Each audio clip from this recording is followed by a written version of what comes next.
Hello नमस्कार, मैं Manoj Kumar Indian doctor में आपका स्वागत है। आप हमारे चैनल बने हो, चैनल को सब्सक्राइब कर लें, वीडियो को लाइक करें, कमेंट करें और फेसबुक पेज पर भी आप अगर आप हमारी वीडियो देखना चाहते हैं तो फेसबुक पेज को ही फॉलो कर लें। तो गाइस, आज की वीडियो मैं आपके लिए लेके आया हूँ। एक मौलवी साहब हैं, मौलवी साहब ने कुछ रामायण के बारे में बोला है। तो वीडियो टाइटल है मौलवी मुस्लिम ने रामायण के बारे में क्या बोला है। तो गैस, वीडियो देखने के बाद ही मालूम पड़ेगा कि मौलवी साहब ने रामायण के में क्या बोला है। तो पहले वीडियो देखते हैं, उसके बाद मैं आपको अपना रिएक्शन दूंगा।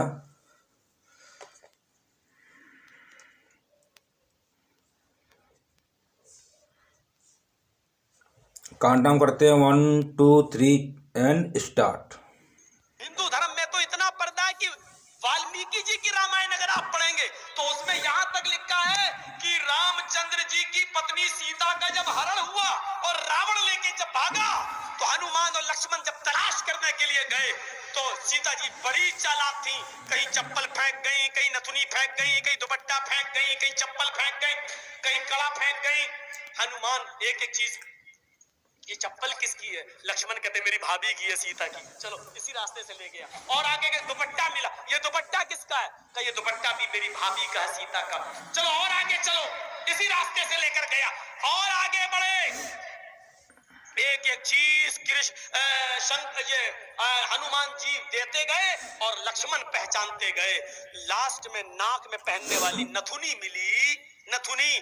तो हनुमान ने कहा ये नथुनी किसकी है? जल्दी से लक्ष्मण ने कहा अरे यार हनुमान जी, ये नथुनी नहीं मालूम है, ये शायद मेरी भाभी की होगी।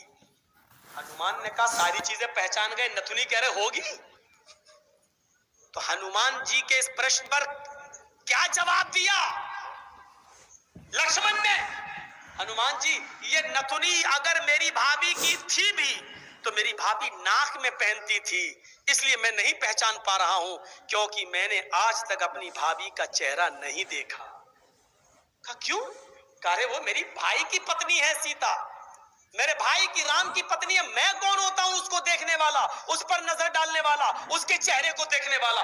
गौर करो, रामचंद्र जी के भाई लक्ष्मण ने अपनी सगी भाभी सीता जी का चेहरा नहीं देखा, देवर ने भाभी का चेहरा नहीं देखा। ये हिंदू धर्म की मनुष्य आज वाल्मीकि रामायण आज तक कह रही है, आज तक ये सबसे पुरानी रामायण है वाल्मीकि की, जो 2000 साल पहले लिखी गई है।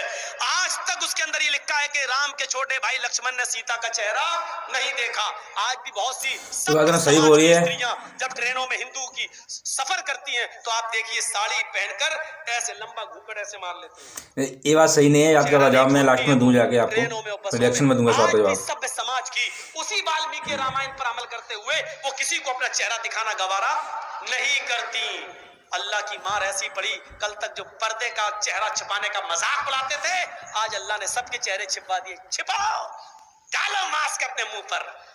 बहुत बंदरियां बनी फिरती थी अमेरिकन, चुड़ैल जैसे मुंह ले भेजे। ये खूबसूरत होती थोड़ी है आपको जैसा लगता है। अगर बारिश हो जाए ना सड़क पर बाजारों में तो इनका सारा क्रीम और पाउडर धुल जाएगा, इनकी औलाद इनको नहीं पहचान पाएगी कि मेरी अम्मा कहाँ गई। आप जिनके पीछा कर रहे हैं, ये तो लिपस्टिक और क्रीम और पाउडर से लगती है 60 साल। आपको यकीन बता, मेरे इलाके का वाकया बता रहा हूं मैं आपको। 60 साल की बुढ़िया ने पहन लिया बुर्का, और खूबसूरत बुर्का, डिस्को बुर्का, फूल उल चढ़े हुए। अब 60 साल की बुढ़ी बेचारी चल रही है, बुर्का देखकर एक नौजवान उसका पीछा करने लगा। इतना खूबसूरत बुर्का था वो, नौजवान उसका पीछा करने लगा, चलने लगा। इसने पीछे मुड़ के देखा, कोई लड़का मेरा पीछा कर रहा है, और लड़का ये समझा कि धीरे धीरे चल रही है, शायद मेरी वजह से लाइन दे रही है। वो अपने बुढ़ापे की वजह से धीरे धीरे चल रही थी, कमजोरी की वजह से। लड़का समझा लाइन दे रही है। थोड़ी देर के बाद जब ये आगे पहुंचा लड़का, और औरत वो बुढ़िया समझ गई कि कमीना मुझे मेरा पीछा कर रहा है, तो उसने नकाब खोल दिया।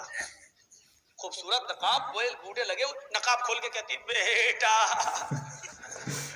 मेरा पीछा क्यों कर रहा है, मैं तो तेरी अम्मा की उम्र की हूँ। दो घंटे की मेरी मेहनत बेकार कर दी है।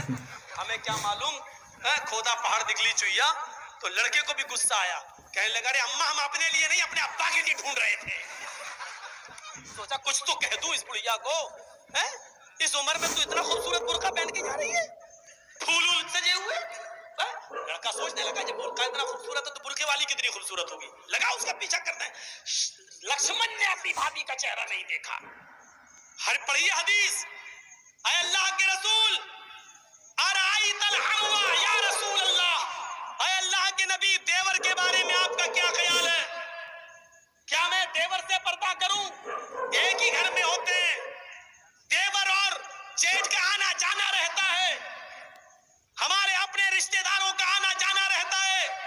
आय अल्लाह के नबी क्या मैं देवर से भी पर्दा करूं? अल्लाह के नबी का जवाब ये था, हाँ दूसरों से पर्दे में कुछ कमी हो जाए तो चलेगा, दूसरों से पर्दे में कोई कमी हो जाए तो चलेगी, लेकिन देवर से पर्दे में कमी नहीं होनी चाहिए। अलहमुल मौत, देवर तो भाभी के लिए मौत है, देवर तो भाभी के लिए मौत है।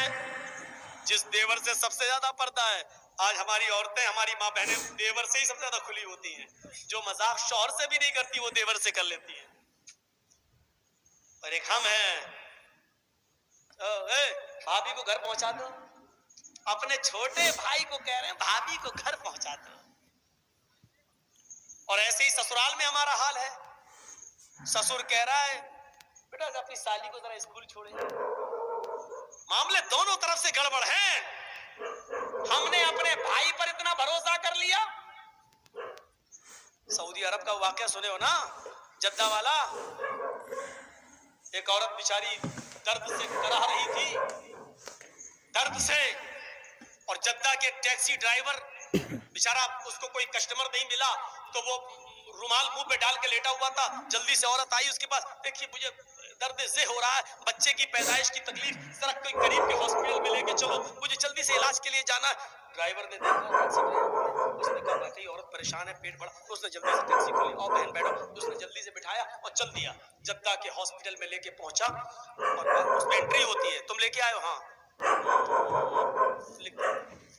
अब ये बैठा है कि जल्दी से वो चेकअप करा के आए तब हमें पैसा दे, जितना हुआ मेरे रियाल। उधर पता चला साहब उसको एडमिट कर लिया गया है, अभी वो 2-3 दिन रहेगी, आप उसके साथ आए हैं? इसने कहा जी। कहा ठीक है, उसको एडमिट कर लिया गया है। और उसने सोचा कि चलो अब चलें, 1-2 दिन के बाद आऊंगा, देख लूंगा अगर बच्चा अच्छा पैदा, अभी इतनी जल्दी छुट्टी थोड़ी हो जाएगी, डिलीवरी का मामला है, जब गुजरूंगा तब ले लूंगा पैसा। ऐसा वो चला गया। ये घर में जैसे ही लेटा, इशा के बाद सोया, फजर की नमाज जमात के साथ पढ़ने जाता था, फजर के बाद टैक्सी चलाता था। फजर की नमाज पढ़ के जैसे ही घर आया, इसकी बीवी ब्रेड और आमलेट बना के लाई, टेलीफोन की घंटी बजने लगी इसके घर पर, क्योंकि जब रजिस्टर पे जब इसने औरत को छोड़ा तो अपने घर का मोबाइल फोन और नंबर सब लिख दिया था। फोन फला बोल रहे हो जी, भोपाल के रहने वाले थे ये लोग, टैक्सी चलाते थे 20 साल से सऊदी अरब में, जद्दा में। अच्छा तुम या अपने घर पे आराम कर रहे हो? का क्या हुआ? अरे कल तुम अपनी बीवी को हॉस्पिटल में छोड़ के गए हो ना, बच्चा हुआ है लड़का, आओ और अपनी बीवी को लेके जाओ यहां से। कहता है डॉक्टर दिमाग तुम्हारा ठीक है? बीवी? अच्छा हुआ ये फोन मैंने उठाया, कहीं मेरी बीवी ने उठाया हुआ होता तो कयामत आज ही आ गई होती। आ रहे हो या मैं पुलिस भेजूं तुम्हारे घर? जिस औरत को यहाँ एडमिट कराने आए हो उसने कहा वही मेरा शौहर था जो यहाँ छोड़ के गया है। मैं आ रहा हूं, तेरा सत्यानाश जाए चुड़ैल डाइन। उसने टैक्सी चलाई और धर से चलाता हुआ चला गया। कहने लगा क्या बदतमीजी है? उसने कहा तुम मुझे छोड़ के चले गए, तुम्हें शर्म नहीं आई? मैं कितनी परेशान रही। रोना शुरू कर दिया। औरत के आंसुओं में भी बड़ी ताकत होती है। वो कहने लगा ये क्या बदतमीजी है? डॉक्टर साहब ये मेरी बीवी नहीं है। डॉक्टर साहब नोक झोंक तो सब घरों में हो जाती है, थोड़ी सी लड़ाई हो गई, हमें यहाँ छोड़ के चला गया। नहीं मैं ये बेटा अरे मेरा नहीं है, चलो अपने घर के झगड़े अपने घर में खत्म करो, चलो। उसने कहा ऐसा है चेकअप कर लो। चेकअप कहा डीएनए टेस्ट करे। ये लड़का आदमी तैयार, कहने लगा ठीक है मैं डीएनए टेस्ट करूंगा। मामला इतना बढ़ गया कि डीएनए टेस्ट की नौबत आ गई। जब इसका ब्लड निकाला जाने लगा और लड़के का ब्लड, तब औरत क्या कहती है, डॉक्टर साहब डीएनए टेस्ट कर लीजिए, लेकिन मशीन कभी कभी गलत रिपोर्ट भी दे देती है। अभी आदमी चिल्लाते हुए कहता चुप, गलत रिपोर्ट दे देती है। अभी पता चलता है 2 घंटे के बाद, 3 घंटे बाद जब रिपोर्ट आएगी, या 2 दिन 3 दिन के बाद, तब पता चलेगा। डॉक्टर साहब इसको यही रखिए, 2 दिन के बाद रिपोर्ट आएगी, मैं यहाँ हूँ। 2 दिन के बाद गया, डॉक्टर साहब क्या आया? डॉक्टर साहब ने कहा बिल्कुल गलत, ये तुम्हारा बेटा है ही नहीं, जाओ। वो औरत पैर पे गिर गई। डॉक्टर साहब मैंने कहा था ना कि मशीन की रिपोर्ट कभी कभी गलत आ सकती है। आई, अल्लाह की कसम यही मेरा पति है, यही मेरा हस्बैंड है, यही मेरा आदमी है। डॉक्टर कहता है औरत नकले मत दिखा, चाट, ये तो इसका बेटा है ही नहीं, साफ साफ रिपोर्ट में आ गया ये बेटा किसी और का है, इसका नहीं है। वो कहने खूब रोई। डॉक्टर कहता मेरी बहन, मैं तुम्हें कैसे बताऊं, इस आदमी की रिपोर्ट इतनी डेंजर है, इस आदमी की रिपोर्ट में तो ये आया है कि ये जिंदगी में कभी बाप बन ही नहीं सकता। तुम कह रही हो कि इसका बेटा ये तो बाप बनने के लायक नहीं है। अब इस आदमी का दिमाग खराब। क्या कह रहे हो डॉक्टर? कहा तुम बाप नहीं बन सकते हो भाई, सॉरी। तो दोस्तों वीडियो हो गई ख़त्म, मज़ेदार वीडियो थी। मौलाना साहब ने कुछ बातें सही बोली, कुछ गलत बोली। इसी पे मैं आज आपसे बात करूंगा कि मौलाना साहब ने कुछ बातें सही बोली, कुछ गलत बोली थी। इसमें लास्ट में बोला था मौलाना साहब ने, स्टार्टिंग में लास्ट में बोला था कि लास्ट में नाक में पहने वाली नथुनी लक्ष्मण ने पहचान नहीं पाई थी, क्योंकि सीता पर्दा करती थी, लक्ष्मण ने उसका चेहरा देखा नहीं था। मैं बता दूं कि सीता पर्दा नहीं करती थी,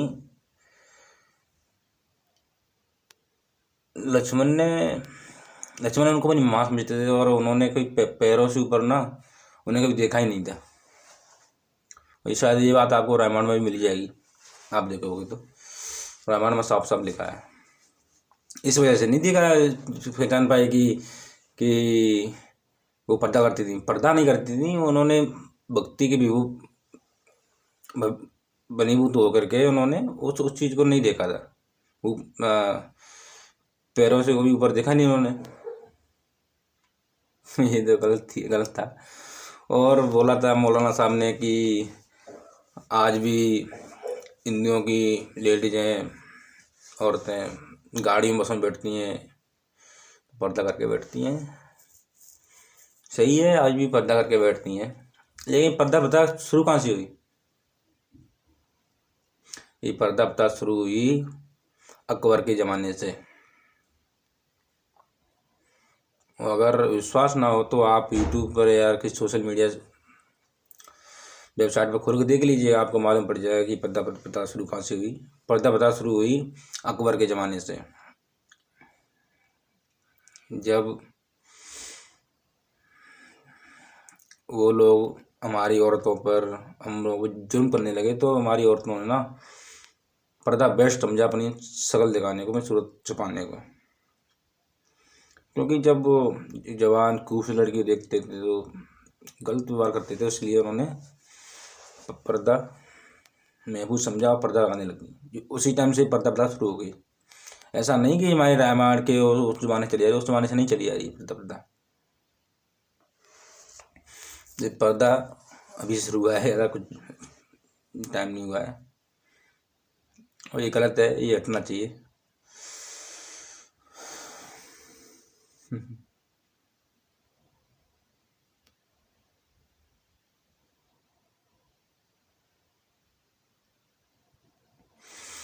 और उन्होंने एक बात और बोली थी मौलवी साहब ने वीडियो में कि इस्लाम में साफ साफ लिखा है कि दूसरों से पर्दा हो जाए तो उसका कोई गुनाह नहीं है, लेकिन अपनी देवर से पर्दा होना ही होना चाहिए। देवर तो भाभी के लिए मौत के समान है।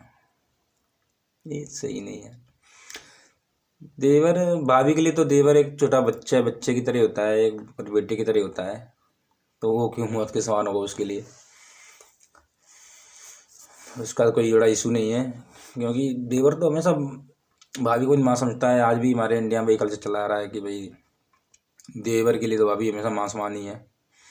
कुछ कुछ लोग हैं समाज में, हर समाज में है, कि इस रिश्ते को गलत साबित करते हैं, लेकिन सब नहीं है।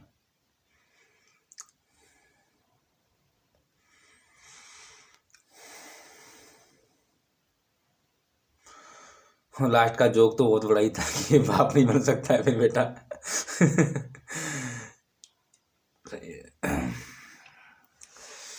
तो गैस आज के लिए इतना ही, मिलते हैं नेक्स्ट वीडियो में। जब तक के लिए जय हिंद, जय भारत।